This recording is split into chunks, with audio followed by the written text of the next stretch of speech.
Objective Friedrich is now ours.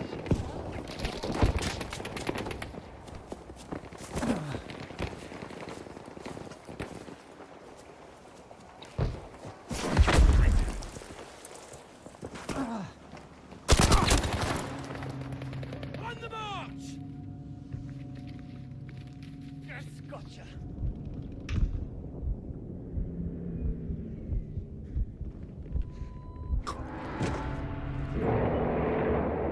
Be warned, Objective Emil has been lost.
Seht ihr das? Verdammt gefährlich! Objective Bertha.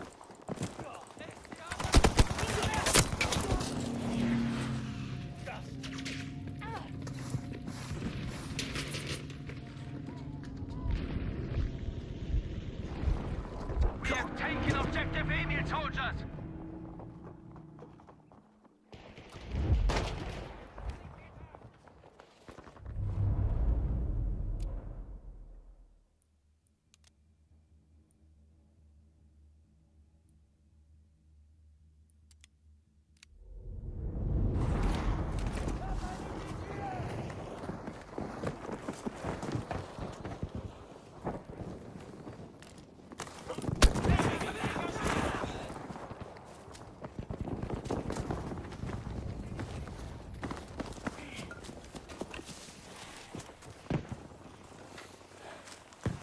Attention, Objective Emil is lost.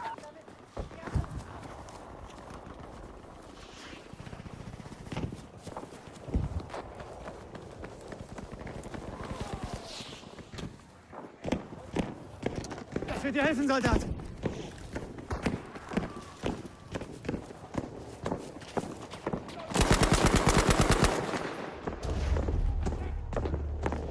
We now have Objective Emil.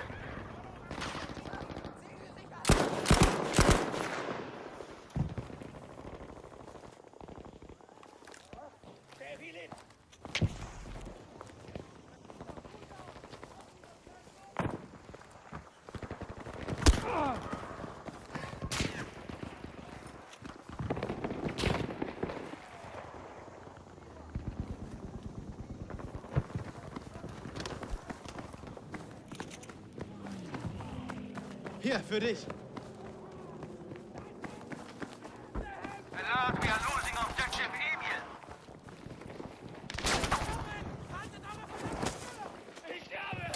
We now have control of Objective Anton.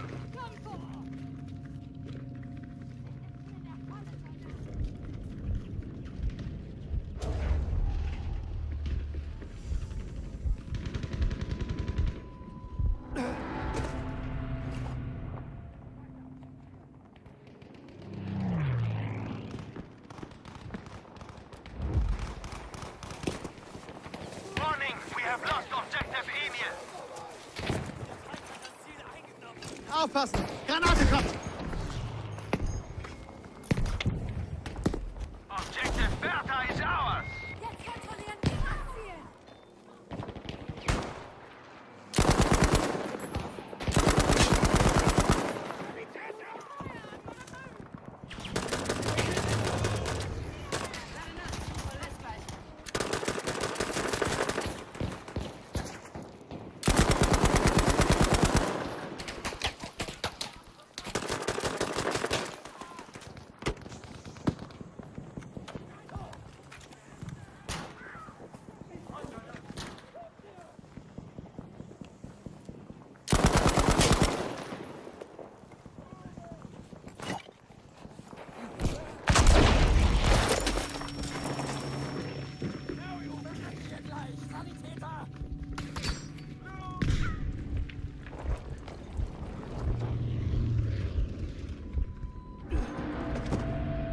lost objective Anton.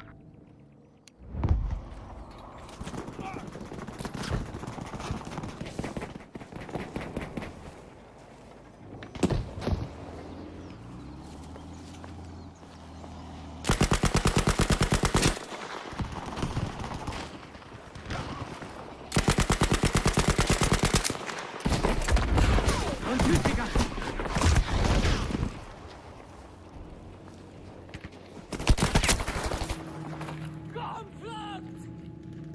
Be aware that we have lost objective Friedrich.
Soldier, get back to the combat area!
Soldiers, we must defend the objectives.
Achtung! Gefahr da drüben!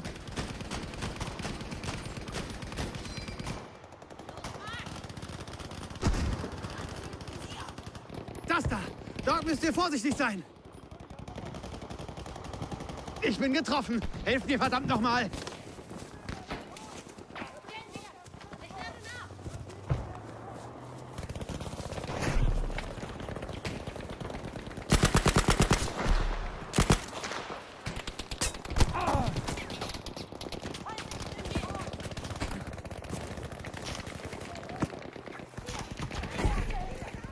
Seht ihr? Das ist einer ihrer MG-Schützen.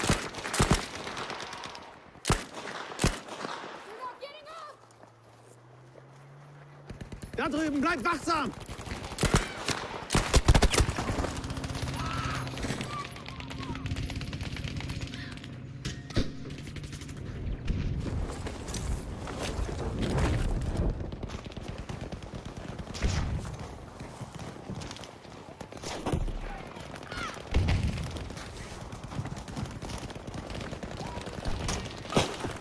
Ruhig atmen.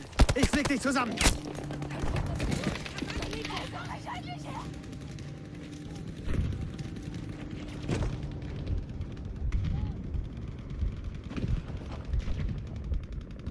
Blut. Helft mir.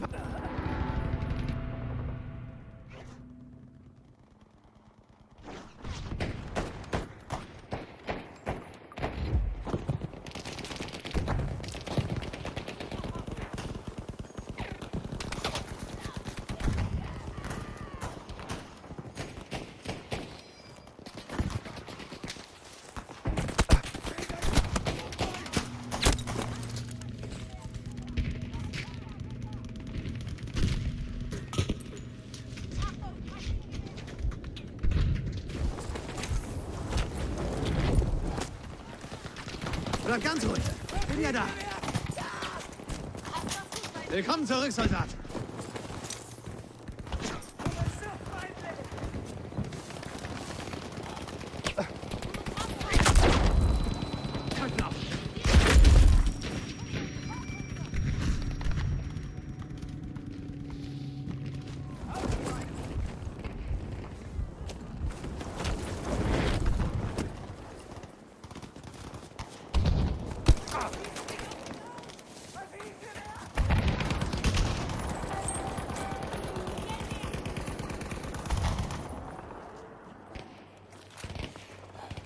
Achtung jetzt! Das ist gefährlich!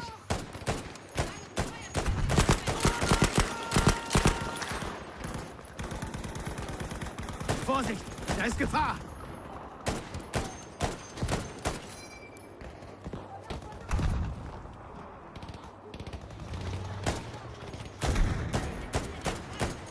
Seid wachsam! Seht ihr das?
Ganz ruhig. Das wird von mir.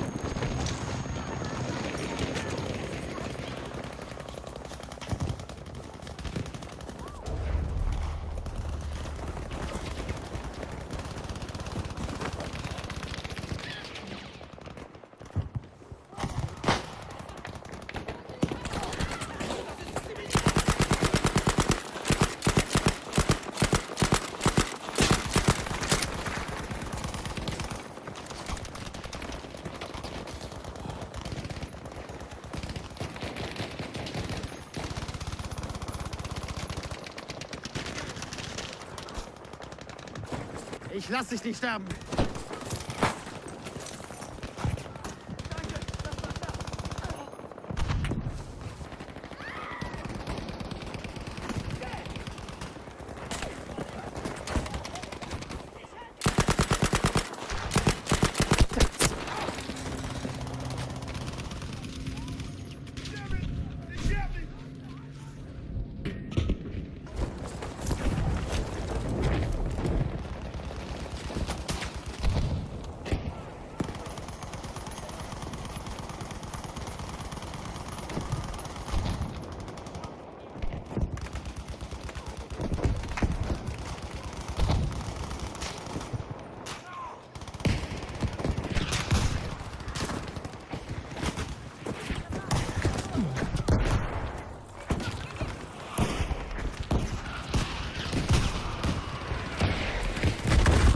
Nochmal.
Ich bin bei dir. Ich sterbe. Komm, ich krieg dich wieder hin.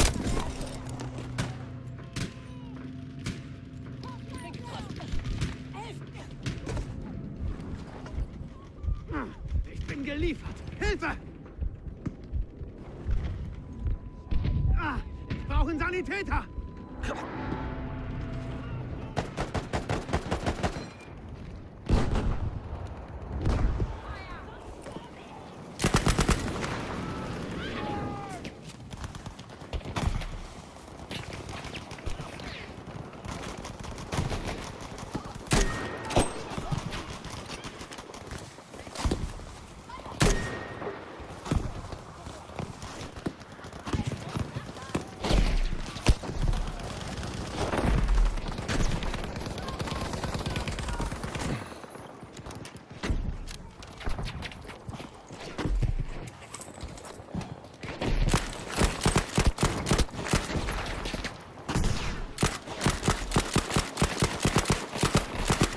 Seht ihr das? Verdammt gefährlich!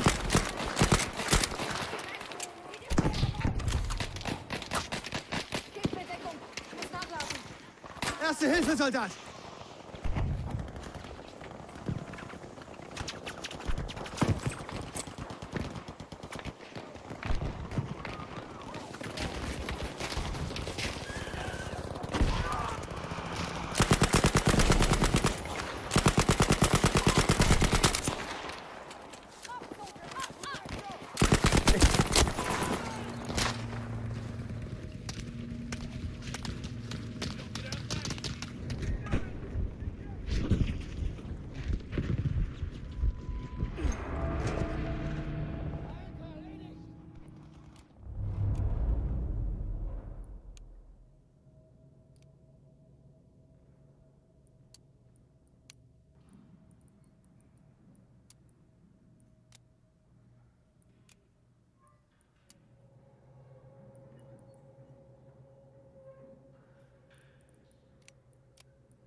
Ich bin bei dir, ja?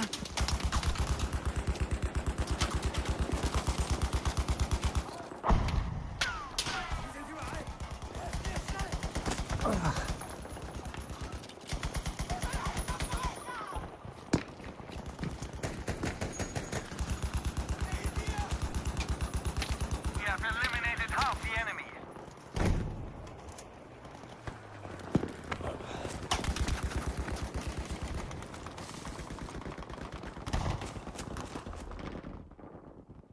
Soldier, you should return to the fight.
Sprengladungen sind bereit.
Ich sterbe! Helft mir!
Soldiers, we are losing objective Anton.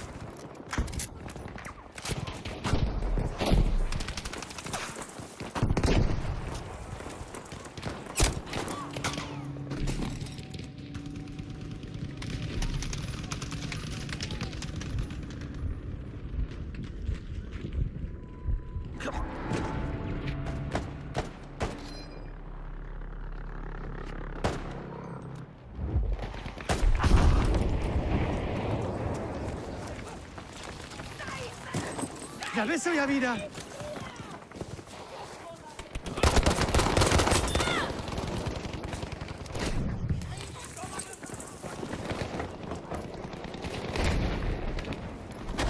Achtung jetzt! Das ist gefährlich!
Blut! Helft mir, verdammt nochmal!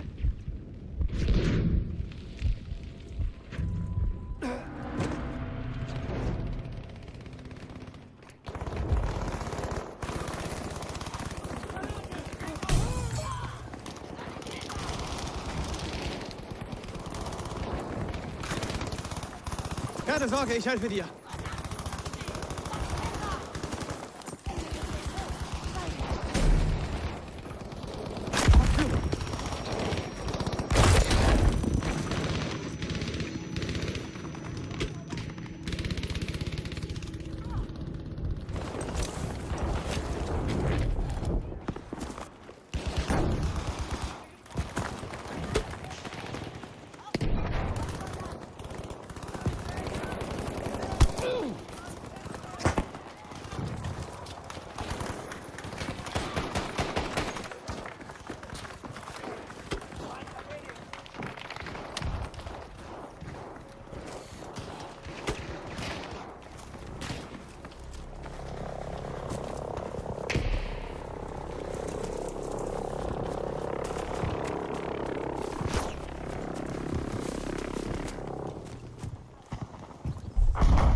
Beware, we have lost objective Anton.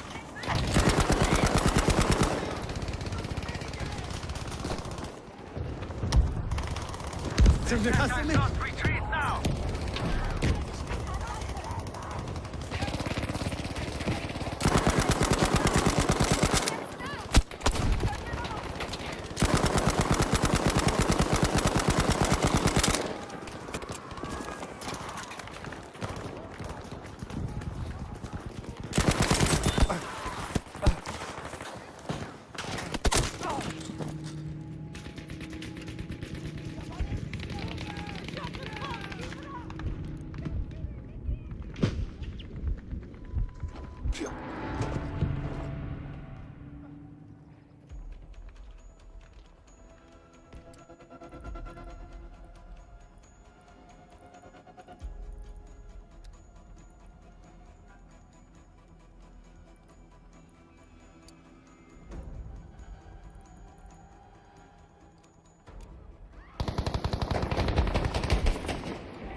Ich flieg dich wieder zusammen.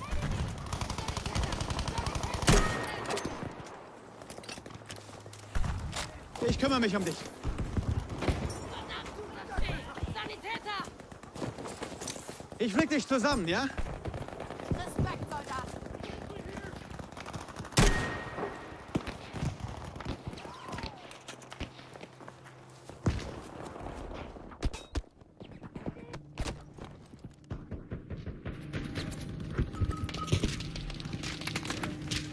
Schon viel besser. Stay in the fight, soldier.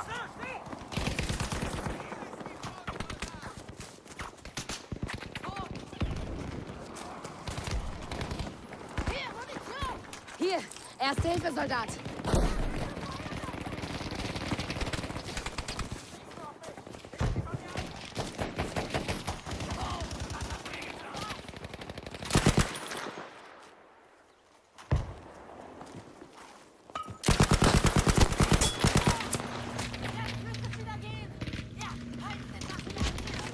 Erste Hilfe, hier. Halt still. Bin ja da.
Ich habe hier einen feindlichen Panzerwagen vor mir.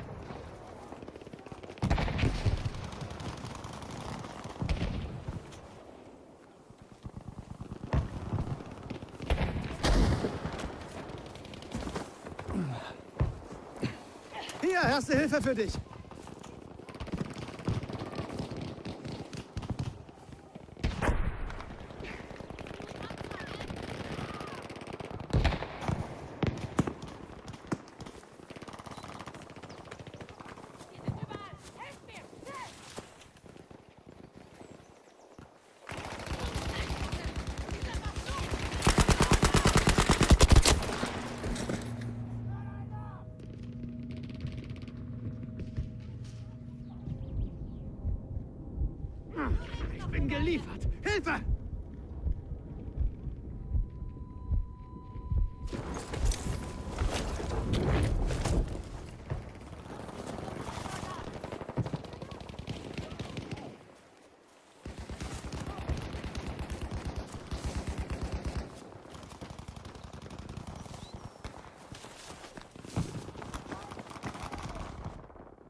durchatmen.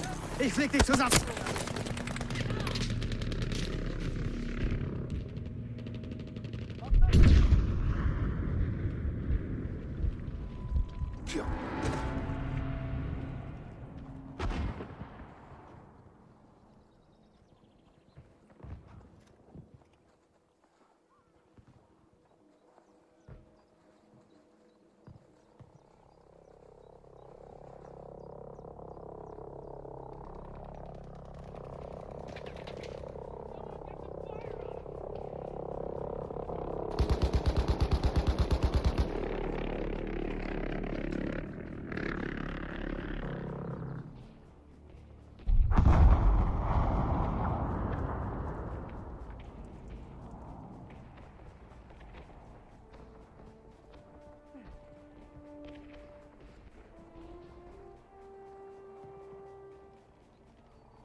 Soldiers, you must secure the objectives in each sector.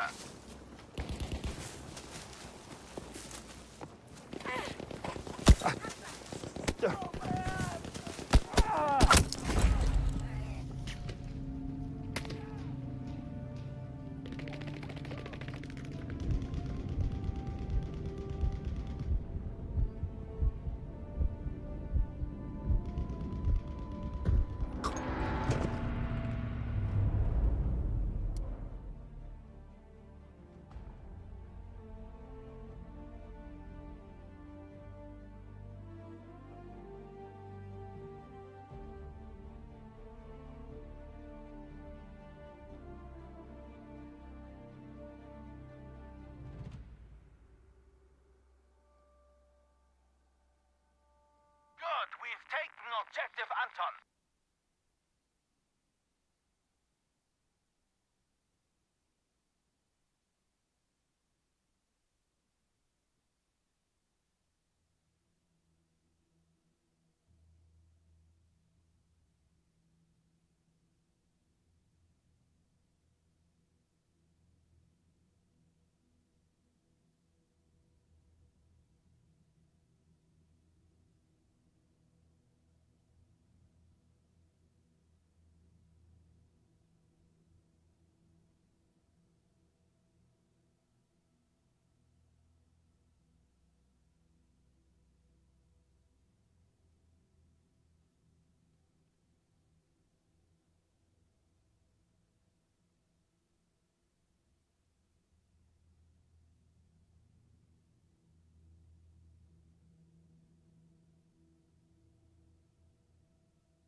We've lost objective Anton.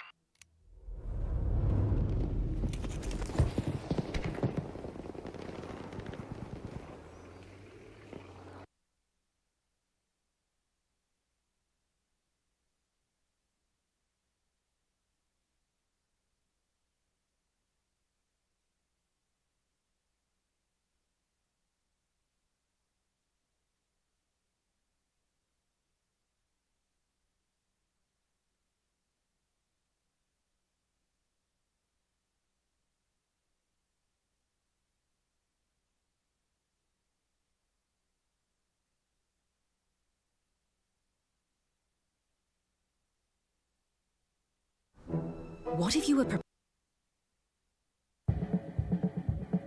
Rogan Podcast, check it out. the Joe Rogan Experience? Train by day, Joe Rogan podcast by night, all day. Bro, I gotta play something for you. You getting into AI music at all? Music, a little. Listen to this. Yeah. They're taking 50 Cent songs. I knew you were gonna and bring that. I turning- heard. You've heard Many Men, right? Yeah, it's Have incredible. you heard What Up Gangsta? No, let me hear No, it. you haven't. The Good. Many Men one is The fantastic. Many Men's amazing. Yeah. Hold up. Before you... Hold up. He's not on. Oh, my bad. Listen to this. You gotta hear this.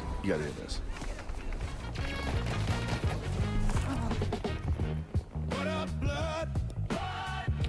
What up, cuz?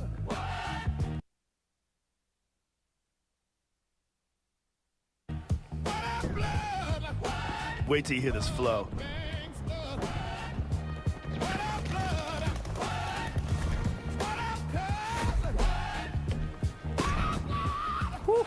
Woo! Here we go. I stroll around like I got a crest on my chest. Now that's a simmer in a vest sitting tight on my chest. I tried not to speak much. Guys love to play sports, but I want to dust a nigga down, feeling like sports. But you stacking paper, I can't get none with you. I'm not the type to get popped for a D. Whaley, I'm the type to snub you connect when the coke price climbs high. Gangsters bump my cuts, yeah, they know me. I grew up around niggas that weren't really homies. 100 G's, I stash it. The Mac, I blast it. These come through, we dump diesel in the battery casket. This flows home, the ice, I flash it. Cross me, I have your mama picking out your casket, bastard. I'm on a next tier, Brighton baguette, bezel, Benz pedal to the metal, steam hotter than a tea kettle. What up, cuz? Go! Go! What up, gangsta? This is fantastic. So good. How much of this is like one prompt, or is there like a guy working with Jamie's the answer to that, because Jamie's done a bunch of them. Yeah, like how much of this is like actually editing and somebody who understands producing music, like constantly prompting? Prompt for 5 words. Holy shit. Say 1950s soul music, It's so easy. and then put in the You want a lyrics. cigar? You want an early morning cigar? Let's burn a cigar. Let's burn one down, man. Oh man, 50. 50's the man. Let's be toxic rich dudes. Yes, let's do it. When are we started? Have we started? Yeah, we're rolling. We're rolling. We're rolling. Are these yours personal ones? No, these are from Foundation Cigars. These are what they're called, but these are fucking legit. What happened to yours? I still have those. Those are nice. Oh, those are great. Yeah, we got a nice little box in here. I just opened this box the other day. Foundation. Where are these from? Probably Nicaragua. I think that's where he's got his thing. I got you. What's the rules on that? About Nicaragua? Oh, okay. Yeah. It's like a man taking you shopping. Yo. You hear 50 say that about you? Yeah. What are you gonna take me shopping for? Yeah, And then he looked at Meek Mill's post and they were wearing the same shirt, and with Diddy and Meek were wearing the same shirt. He's like, see, that's why I don't let him take me shopping. 50's so funny. But you realize how good his lyrics are when you can't run through AI. Like you revisit the lyrics. Like the Many Men lyrics are fantastic. Yeah. The Many Men song, it almost works better. Right? As like a, what is that, like 50s Soul. Yeah. Yeah. Well, if that dude was a real dude, he would be the biggest fucking artist on earth right now. If that was his song, if it wasn't written by 50, it was his song, and he put it out right now, everybody would be like, oh my God. Who the fuck is this guy? Yeah. You just picture him looking like just perfect, like Cat Williams type suit on stage, you know, just going off, sweating, wiping his head with a towel, full blast. Yeah, just like you know? Southern Deacon. Fucking 9,000 RPMs. Bam! What up, blood? I just love the idea of like you working out to 50 soul, 50 Cent. Oh, I do.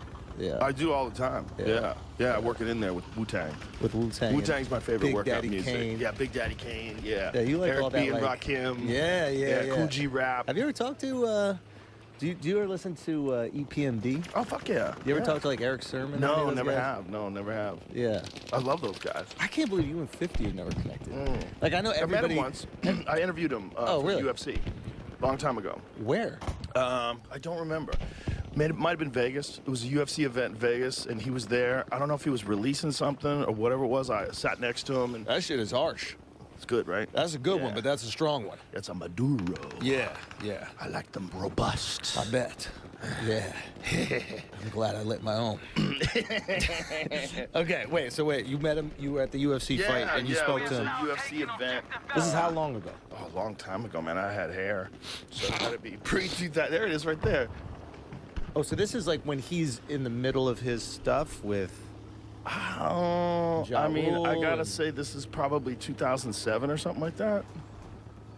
Yeah. But he was always involved with something. He was always beefing with somebody. Yeah, that was the funniest thing because when we were in he's in that Street Fighter movie, so we were in Australia filming. Like I saw the guys with him, and like I recognized like a couple like of his security, but they didn't look like one guy looked like actual professional security, and I was like, oh, that's that guy looks like that's his real job, being security, not what I'm used to seeing 50 with. Right. And he goes, yeah, man, can't get in the country with felonies, bro.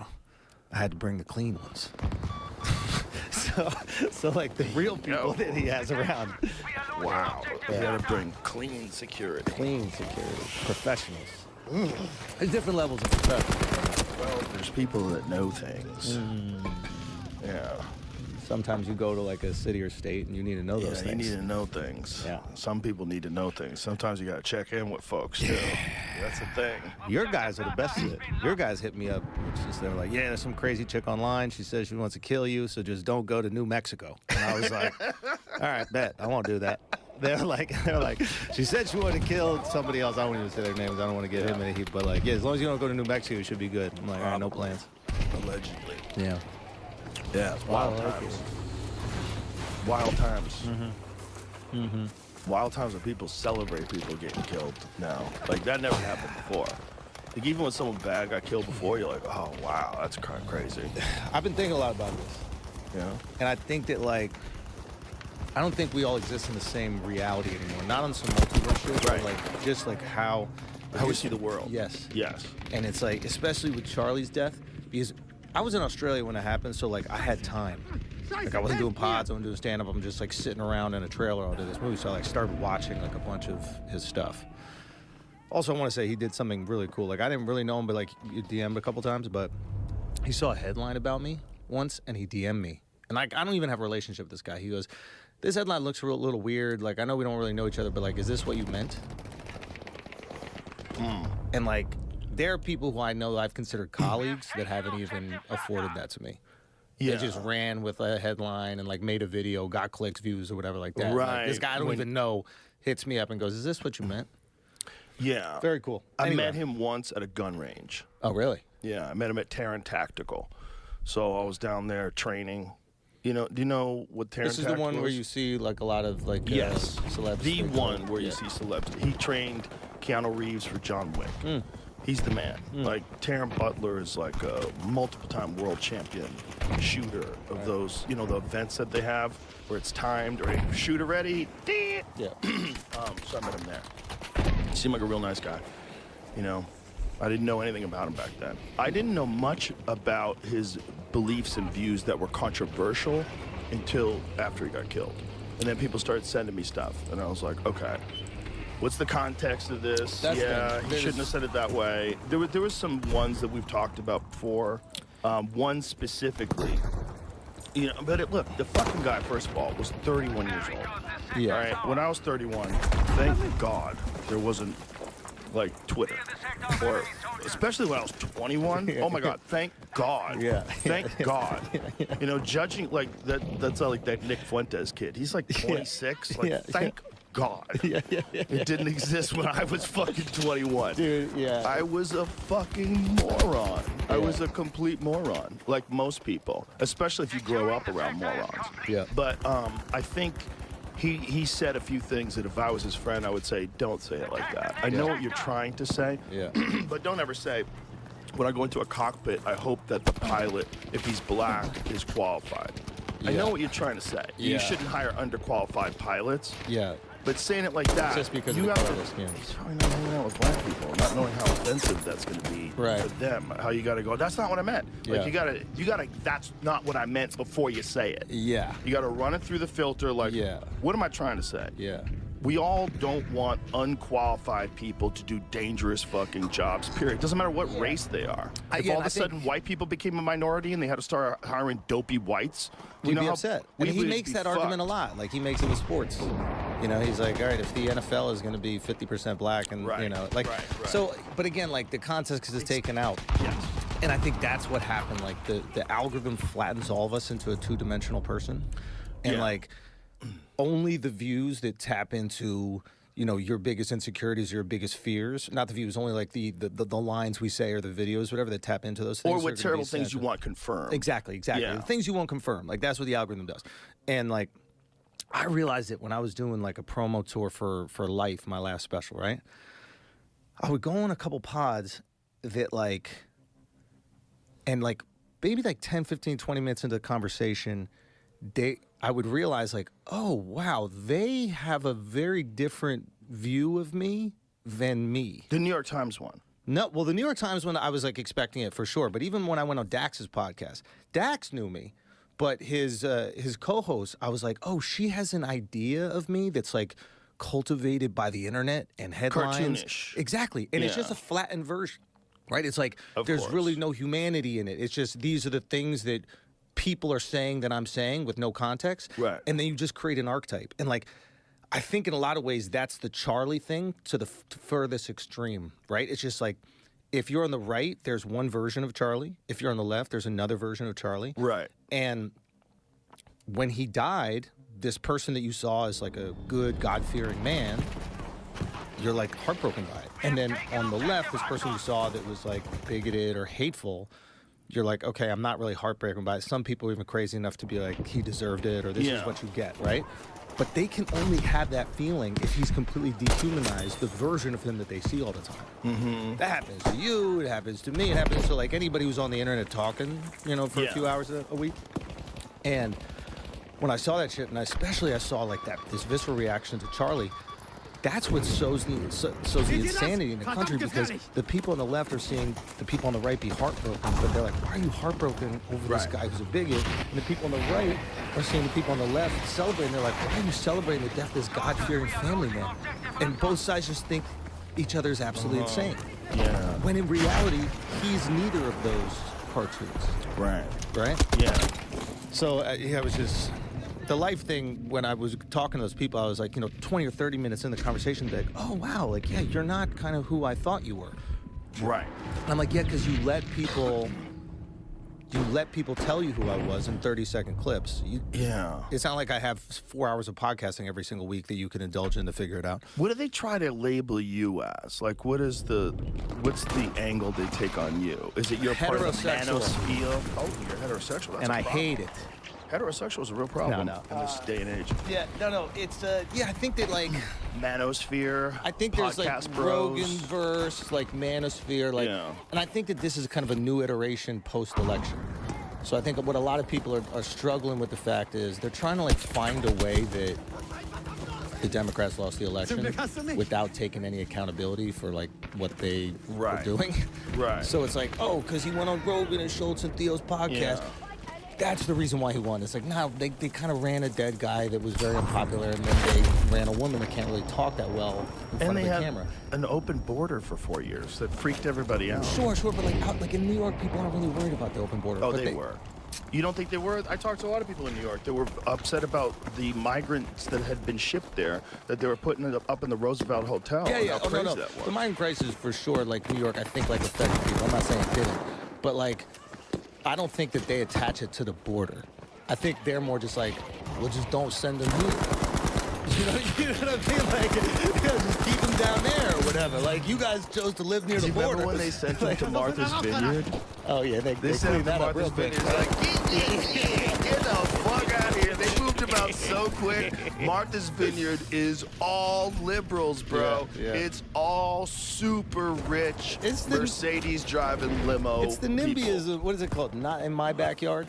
Exactly. Right. That's like the. And there's a Ezra Klein. Ezra. Yes. Yeah, and like Ezra did a great piece on it. It's so funny because like he's trying to be reasonable right now. He's like trying to. And they're calling him a right winger. And I keep hitting him up, and I'm like, bro, you're doing the right thing when there are groups that like hate you because you're actually trying to like win an election. You're trying to be reasonable. He had this whole thing about like, hey, the reason why they can build a lot of buildings in Texas and why we can't in Los Angeles is because there are restrictive laws. And people are like, this guy's an animal. like, all right, buddy, I don't know what to do. So I understand that frustration. Shit, I've felt it a million different times. Like, you try to be nuanced and reasonable.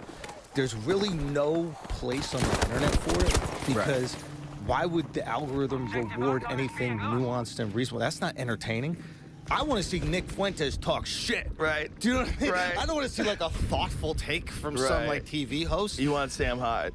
Get wild, Sam. Yeah, you know what I mean? get wild. Now, does it mean that I agree with these things? No. No, but the algorithm doesn't know what you agree with or not. They just know what you click on, share. It's part of the fun of the internet in general is that it's not regulated. So when wild people break through and everybody goes, Bro, what was the first thing we did with Sora? You got MLK giving a speech and a Down syndrome kid walks up and goes, peanut butter. Right. Well, how about those videos where they had like Trump playing in a band and like there was Clinton was on the saxophone. Did you ever see those? No. Oh my God. But like, they're incredible. We're gonna make They're playing Creedence Clearwater Revival together. I mean, I still Fortunate like it Son. when the Down syndrome kid comes up and just says peanut butter. It's all good. It's guilt-free because he's not a real person. Right. He's made up. Right. Okay. You can laugh at him. We can laugh because it's not a real person. Right. But that brings to like, what about AI Down syndrome porn? The sounds would be crazy. I mean, we got to see it just for the sounds, right? Just Did they just announce that is Oh, no. OpenAI doing an Absolutely, Mr. erotica version? Peanut butter.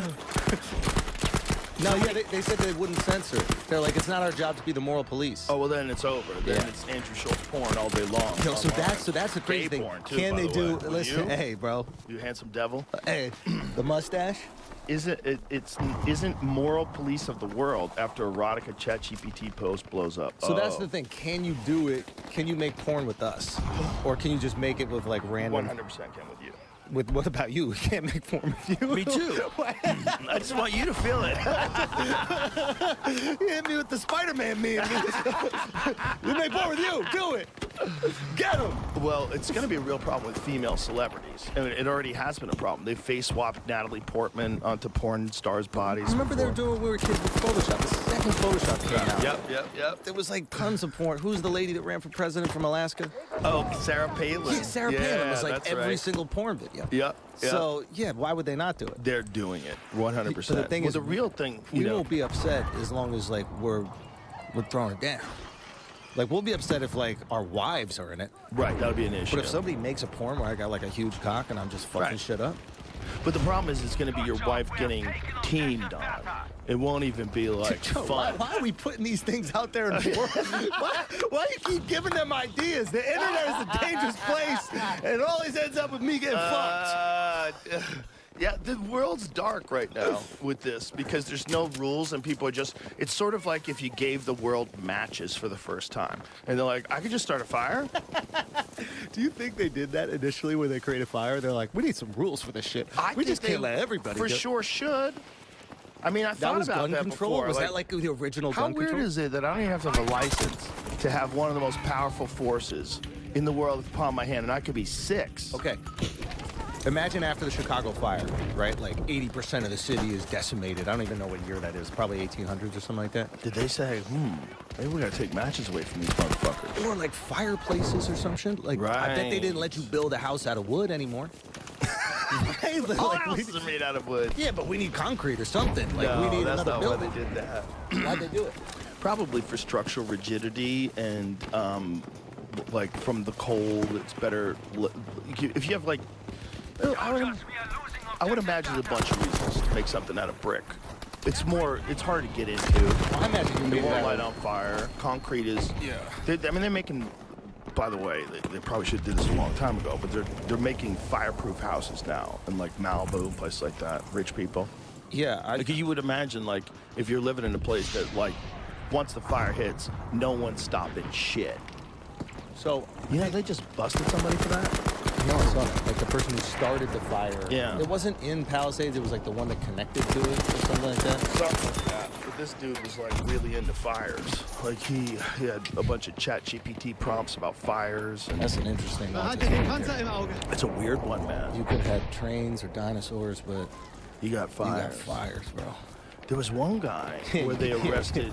He had a fake fire truck, and he was at the Palisades fire. He was a convicted arsonist. How much Tylenol your mom take He that bought you a end fire up wanting truck. a fake fire truck? He bought a fire Oh, so truck. a real fire truck. Yeah, he bought a fire truck, painted the logo on it or whatever, and then drove it to the Palisades where the fires were. Oh, and started the fires, but nobody suspected They it. don't know if he started fires. They don't know. Yeah. But they do know that this arsonist was at the fires with a fire truck.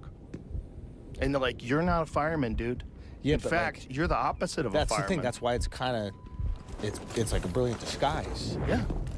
Well, in the middle of the chaos, you know, Huberman filmed a bunch of guys lighting fires. He said it was nuts. He said there was like teams of people running around starting fires while the fires were going on. Yeah. He said he watched people do it. People were screaming at him and honking their horn. They arrested people that were doing it. So once chaos breaks, it's like they did a study a while back where they parked a car on the campus of Stanford, and they parked a car, I think it was in the Bronx. The car in the Bronx got stripped immediately. They had families coming and taking the battery and like openly because Yeah. they had cameras on it. Yeah. The car in Stanford didn't get fucked with at all. They left it alone until someone broke. They said, let's just mix this up and break one of the windows. the So they broken window smashed theory? the window, Yeah. and then within a day, it was like stripped apart. Yeah. guy that was going in, they caught him at a checkpoint, but I think they're alluding that he was probably going to go try to rob the houses. There was a bunch of tools that they said were using. Interesting. Well, he's probably trying to do that too. I mean, he's a piece of shit. But wasn't he already an arsonist before this? Yeah, he's just an all-around piece of shit. It's not like, hey, I'm an arsonist, but I'm not a fucking thief. Yeah, I wouldn't steal jewelry. Yeah. Come on. Yeah. I saw people just running out of people's houses with TVs, like people were filming it from the street. Yeah. Just breaking in, kicking the door in, just running in. Teams of people with masks on. Yeah. Yeah, robbing somebody's personal home feels different. I mean, it's fucked up to just break into a Kmart or any of those things. Like, but you see how, like, Oh, it's way different. You can get caught up in, like, I don't want to call it the excitement, but, like, you know, you're a little fucking kid and something's going down. You're like, all right, let's get after it. Yeah. But, like, breaking into somebody's home is a little... It's horrible. Yeah. It's Ich evil. habe Yeah, 'cause Medikamente there's, like, für a person behind it, whereas, like, Kmart is, like, this corporation. Also, they're always going to know you were in their home. Like, for the rest of their life. Yeah. Like, they live with that. Well, as long as trauma. they're back in that house, they're Yeah. going to know that when the fires broke out, you kicked in their front door and ransacked their house, and now they're sitting in it. If their house didn't burn down, now they're sitting in the house. The house probably burned down. Yeah. Which is, I guess, their logic is like, get in there now, otherwise there's going to be a puddle of shit on the ground instead of a Rolex. Let's go get it. Yeah. You know? Yeah. It's crazy how, like, the fires weren't even that long ago. Ich helfe dir. It wasn't that long ago, but they haven't even touched the house. Adam Carolla just did a video about it. What he say? First of all, he called it. Carolla called it a long time ago because Carolla's been involved in construction his whole life. Right. So he knows how hard it is to get permits to Yeah. build in the Palisades. It's like no one is going to rebuild, This but they is- haven't even touched it. Yeah, but I think they just said that they're going to start, like, stripping back some of that legislation. Exactly. They're going to start putting low-income housing up there. This is what happened with, I think it was in Philadelphia, right? I think it was, there was like a bridge that collapsed. You remember this? Was this in Philly, Pennsylvania? And I think the governor was like, okay, we have to rebuild this because obviously there's going to be like huge traffic situations. Like we need this thing. This is just how humans are going to kind of get around. And so they stripped all legislation and they were able to put it up in a matter of weeks, if I'm not mistaken. Jamie, you know what I'm talking about? Yeah. I know what you're talking about. I remember that story. I and remember they're like, something. How long would this take if we didn't strip all the legislation? They're like 16 to 18 Ich bin für months. dich da. So you did it in 3 weeks compared to 16 to 18 months. And I think this is where people get like frustrated with all the bureaucracy and the red tape. Now, I also believe in some red tape. Like I live in New York City. There's somebody renovating above us right now. I got a kid. You know what I mean? So it's like, I would like a little red tape to make sure they're just not hammering 24 hours a day. Right. We live on top of each other. You live in Texas, there's probably, you don't even see your neighbor. You could have a little less red tape. Right. But then we get to a point in New York where it's like, okay, is it impossible to renovate ever? Maybe that's too much. But there needs to be some in different situations. 100%. I completely agree. I got in a conversation about that a long time ago with Dave Rubin, where we were talking about regulations for construction sites that you don't need inspectors, and I was like, oh my god. Yeah, that's. Bro, they'll put the cancer in the kids' cereal. Yeah, they don't give a fuck. Like, if you don't regulate the food, they'll Yeah. put anything in it. Well, that's So you need to have somebody looking after it's in this it right shit. now. This is this RFK Jr. shit where they're turning him into a quack, and these companies are going to go under if they have to follow these regulations. They're following them already in Canada. Exactly. It's like yeah, Same yeah, factory, yeah. same Fruit Loops. And now we got to feel bad for Kellogg's, right? We're like, oh my God, they're not going to make it. Poor Kellogg's. Didn't Newsom just veto a bill Your boy. that would stop forever chemicals? There was a bill that would stop forever chemicals being used on, I think, cooking utensils.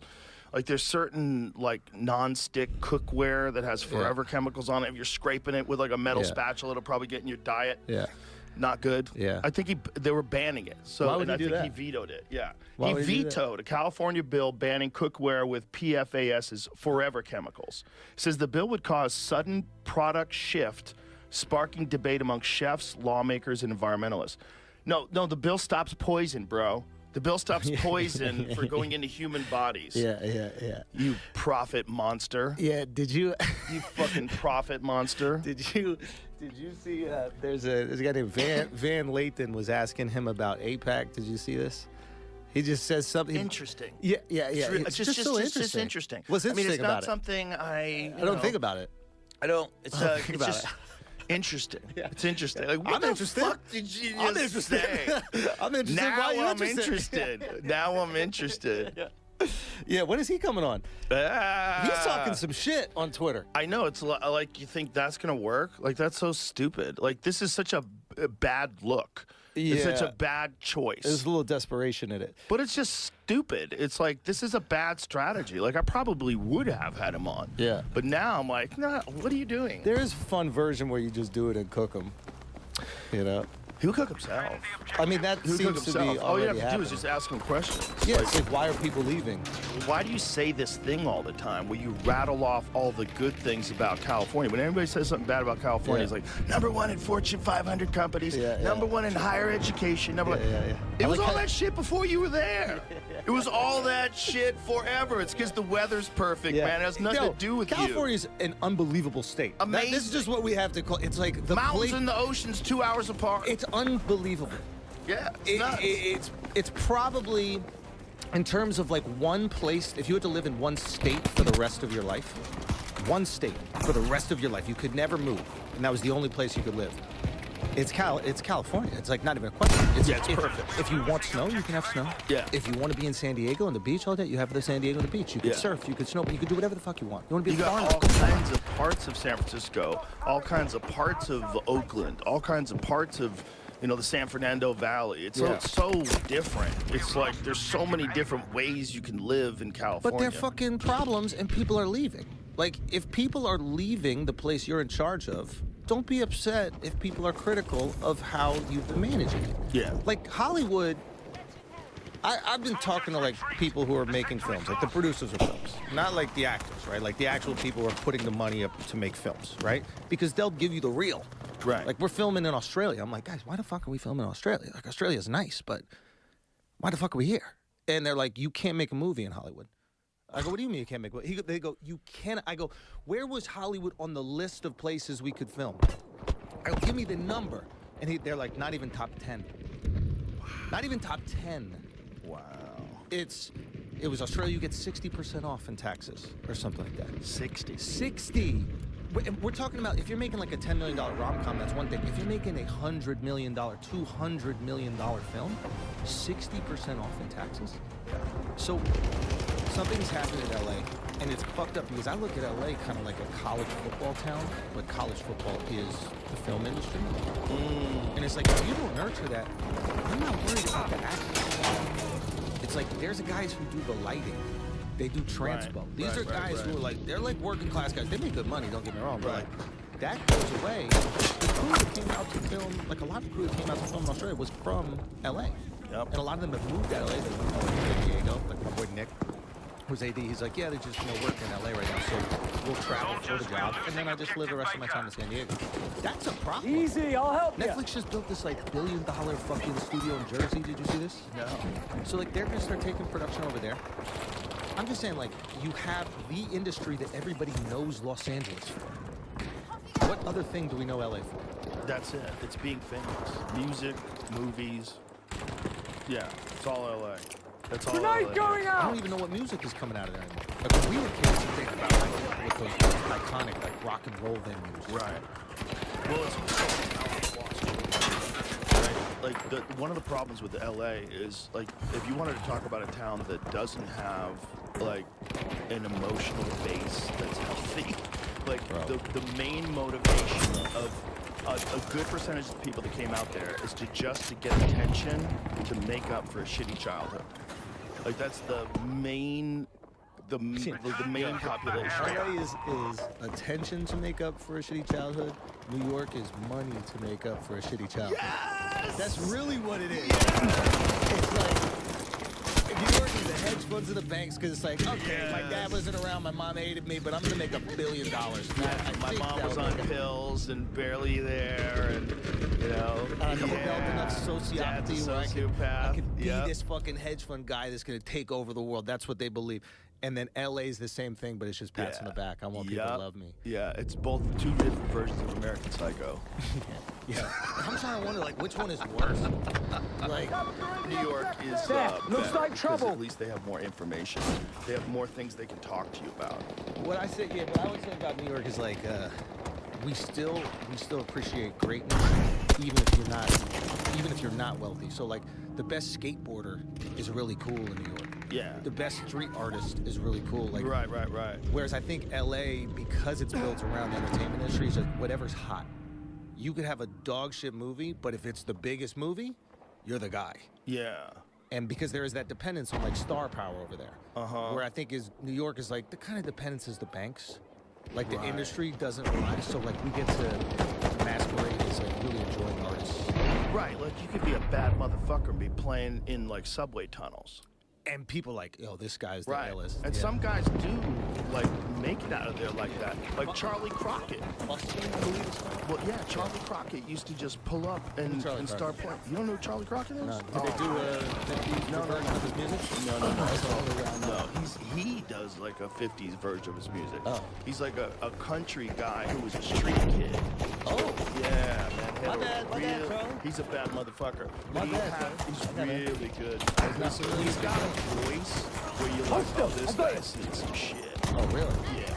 Okay, I got you. He would sing on fucking subway cars. He would sing, in the tunnels. He would do his shit on street corners. He was like homeless for a long time. Yeah. And now he's killing it. Yeah. Very, very interesting guy. But that's New York, right? He was in New York doing country music outside. Yeah. You can do stuff like that in New York, and people are like, look at this bad motherfucker. That's the thing. You do it in LA, they're like, you fucking loser. You're never going to be Bruce Springsteen. Whatever it is. They don't care about the No. But New York, there's like a little bubble that you could exist in where you're like the king of the fucking castle. True. LA has no pool halls. And it's just like another version. It's like everything is geared around entertainment. And I get it. That's it. It's like if you're the coach of the football team in Ohio State, like you're the guy. Yeah. But I think it's kind of cool in New York that you have these little bubbles where, people really value this niche thing you do. Well, New York has strong communities and things, right? Yeah. Like the pool thing is a good example because LA at one time had Hollywood Billiards, which was a 24-hour pool hall that was filled with hustlers. It was like a notorious place. You were coming to LA.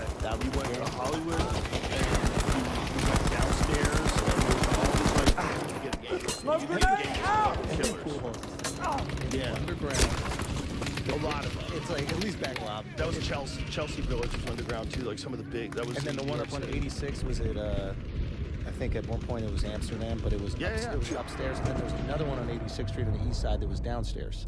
Oh yeah, the downstairs one's probably shiftier. That was the one that Nicky Schulman, the guy I was telling you about that I went to middle school with and elementary school. Oh, he would go to that one? That's what we would just go during lunch. And I was like, why does this guy like this place? There was hundreds of pool halls in the 90s when I lived in New York. Hundreds. You'd go to these like 24-hour Chinese joints. You go in Chinatown and there's killer players that barely speak English. But my point is, LA only had one. My boy, the Chinese kid, we called him Cowboy. We went to, he was at our school. And I'll fix the kid ya. had the strongest Chinese accent I think he's born. It was crazy. It's like, as I didn't even understand. I was like, this guy's got to be putting it on. He lived in like the Chinese version of like the projects in Chinatown, right?